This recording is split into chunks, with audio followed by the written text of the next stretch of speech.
एक खूबसूरत गांव में नूर नाम की एक प्यारी, समझदार और शरारती लड़की रहती थी। नूर को खेलना, नई नई चीजें सीखना और रोमांच करना बहुत पसंद था। उसकी आंखों में हमेशा जिज्ञासा चमकती रहती थी, जैसे वह हर समय किसी नए रहस्य की तलाश में हो। एक दिन नूर अपने दोस्तों के साथ गांव के पास स्थित एक बड़े बगीचे में खेलने गई। यह बगीचा बहुत रहस्यमय था, क्योंकि लोग कहते थे कि वहां कहीं एक जादुई झूला छुपा हुआ है जो केवल बहादुर और सच्चे दिल वाले बच्चों को दिखाई देता है। नूर को यह बात सुनकर बहुत उत्सुकता हुई। चलो हम वो झूला ढूंढते हैं, नूर ने खुशी से कहा। उसके दोस्त थोड़े डर गए, लेकिन नूर की हिम्मत देखकर वे भी उसके साथ चल पड़े। बगीचे के अंदर जाते ही ठंडी हवा चलने लगी, पेड़ों के पत्ते सरसराने लगे और ऐसा लग रहा था जैसे कोई उनसे बात कर रहा हो। रास्ते में उन्हें एक छोटा सा घायल पक्षी मिला। बाकी बच्चे आगे बढ़ना चाहते थे, लेकिन नूर रुक गई।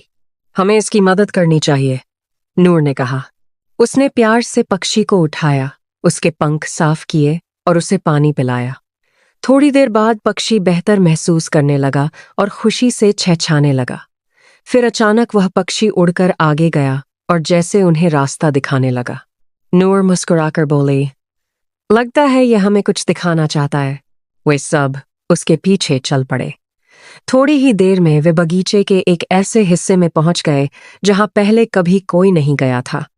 वहां एक सुंदर चमकता हुआ झूला था जो पेड़ों के बीच हल्का हल्का झूल रहा था। यही है जादुई झूला, एक बच्चे ने आश्चर्य से कहा। नूर धीरे धीरे झूले के पास गई। जैसे ही उसने उसे छुआ, पूरा बगीचा रोशनी से जगमगा उठा। पक्षी फिर से आया और उसके चारों ओर चक्कर लगाने लगा, जैसे उसका धन्यवाद कर रहा हो। अचानक एक मधुर आवाज आई, यह झूला केवल उसी बच्चे को मिलता है जो दूसरों की मदद करे और बहादुर हो। नूर, तुमने साबित कर दिया कि तुम इसकी हकदार हो। नूर खुशी से झूला झूलने लगी और उसे ऐसा महसूस हुआ जैसे वह आसमान को छू रही हो। उसके दोस्त भी बहुत खुश हुए और सबने मिलकर उस पल को यादगार बना लिया। वापसी पर नूर ने कहा, हमने यह झूला इसलिए पाया क्योंकि हमने एक दूसरे का साथ दिया और मदद की। उस दिन के बाद नूर और उसके दोस्त हमेशा याद रखते थे कि असली जादू हिम्मत, दोस्ती और दूसरों की मदद करने में होता है।